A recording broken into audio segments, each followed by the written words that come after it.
CIBIL score வந்து increase பண்ணுறதுக்குன்னு சொல்லி நிறைய பேர் அதை எப்படி இன்க்ரீஸ் பண்ணுறதுன்னு சொல்லி யோசிச்சுட்டே வந்து இருக்கிறாங்க. சிபில் ஸ்கோரை வந்து நாமளே வந்து இன்க்ரீஸ் பண்ணவே முடியாது. அதுக்குன்னு சொல்லி தனியாக அப்ளிகேஷனுமே கிடையாது சிபிலில்.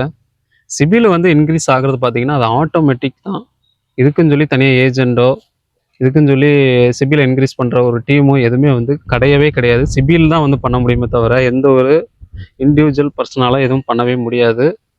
உங்களுடைய லோன் க்ளோஸ் பண்ணுறது என்ஓசி லோன் ப்ராப்ளத்தை சரி பண்ணுறது மட்டும்தான் இந்த ஒரு இண்டிவிஜுவல் பர்சனால் சரி பண்ண முடியுமே தவிர சிபில் இன்க்ரீஸ் பண்ணுறத வந்து ஒரு தனிநபரால் பண்ணவே முடியாது.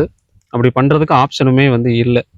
ஏன்னா இதுக்குன்னு சொல்லி நிறைய பணத்தை வந்து கொடுத்து இழந்துடாதீங்க. அதே மாதிரி இன்னொன்று கேட்குறாங்க, டிபிடின்னு சொல்லி ஒரு ப்ராப்ளத்தை வந்து கேட்குறீங்க.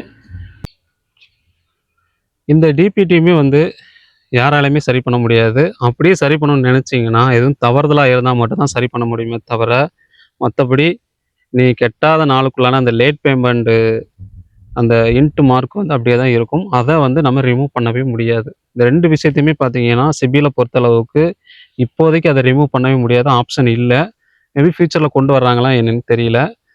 ஸோ என்னை பொறுத்தளவு பார்த்தீங்கன்னா அந்த 2மே பார்த்தீங்கன்னா யாருமே பண்ண முடியாது. அதுவும் லேட் பேமெண்ட்டை வந்து நம்ம டிபிடி இஷ்யூ எதுவும் இருந்துச்சுன்னா சிபிலில் அதை நீங்கள் தவறுதலாக இருந்தால் மட்டும்தான் சரி பண்ண முடியுமே தவிர மற்றபடி வேறு எதுவும் பண்ண முடியாது. அதே மாதிரி சிபில் என்கொயரி அதையுமே வந்து நான் சொல்லிடுறேன். சிபில் என்கொயரியும் அப்படி தான், தவறுதலாக இருந்தால் மட்டும்தான் அதை ரிமூவ் பண்ண முடியுமே தவிர மற்றபடி டிஃபால்ட்டாக நீங்கள் அப்ளை பண்ணதுக்கான ரிஜெக்ட் பண்ணதுக்கான எல்லாமே அதில் வந்து இருக்க தான் செய்யும். எல்லா என்கொயரியுமே வந்து இருக்க தான் செய்யும்.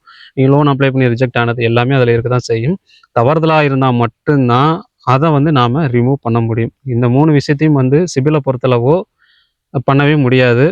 அதை நீங்கள் புரிஞ்சுக்கிடணும். இதுக்குன்னு சொல்லி வெளியில் காசு கொடுத்து யார்கிட்டையுமே வந்து ஏமாந்துடாதீங்க. வீடியோ பிடிச்சினா லைக் பண்ணுங்கள், ஷேர் பண்ணுங்கள், கமெண்ட் பண்ணுங்கள். வீடியோ பற்றிய கருத்துக்களை கமெண்ட் பாக்ஸில் வந்து தருவீங்க. மறக்காம தமிழ் கிரியேஷன் யூடியூப் சேனலை சப்ஸ்கிரைப் பண்ணிக்கோங்க. ஃபேஸ்புக், இன்ஸ்டாவில் பார்த்தீங்கன்னா பேஜை ஃபாலோ பண்ண மறக்காதீங்க. நன்றி.